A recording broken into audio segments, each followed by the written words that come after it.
اسی طرح ایک بزرگوں کا واقعہ ہے، آپ کے دروازے پر کوئی مانگنے والا آیا، اس نے سوال کیا، گھر میں 4 انڈے پڑے تھے، آپ نے اپنی بیوی کو فرمایا کہ مانگنے والا آیا ہے، رب کی رضا کے لیے جو انڈے پڑے ہیں وہ اس کو دے دے، اللہ کے راستے پر دے دے۔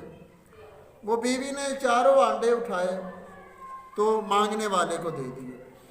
تھوڑی دیر گزری تھی، کچھ وقت گزرا تو گھر کے دروازے پر کوئی دروازہ کھٹکھٹا کر دستک دے کر گھر کے دروازے پر انڈوں کا ٹوکرا رکھ گیا۔ 4 انڈے دیے تھے، آنے والا آیا، دروازہ کھٹکھٹا کر انڈوں کا ٹوکرا رکھ کر چلا گیا۔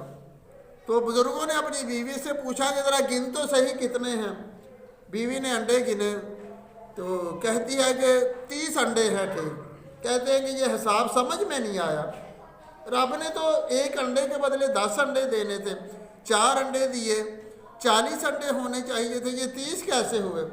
تو بیوی کہتی ہے 40 ہی، جو 4 انڈے میں نے دیے تھے نا ان میں 1 ٹوٹا ہوا تھا، جو آئے ہیں نا ٹوکرے میں 30 انڈے ٹھیک ہیں، ان میں 10 جو ہیں وہ ٹوٹے ہوئے ہیں، کہ جو انڈے ٹھیک تھے 3 انڈے ٹھیک تھے، 10 کے بدلے 10، 30 جو آئے وہ اپنی اصلی حالت میں درست ہے، جو 1 انڈا ٹوٹا ہوا میں نے دیا تھا۔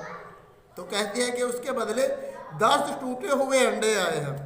رب نے حساب بالکل برابر رکھا ہے کہ جتنے دیے ہیں جیسے دیے ہیں ان سے 10 گنا بڑھ کر آ گیا ہے، کہ جو بھی چیز اللہ کے راستے میں رب کی رضا کے لیے رب کی ذات پر بھروسہ کر کے کسی رب کے بندے کو، مانگنے والے کو، کسی ضرورت مند کو دی جاتی ہے تو رب اس کا اجر ضائع نہیں کرتا۔ حضرت داؤد علیہ السلام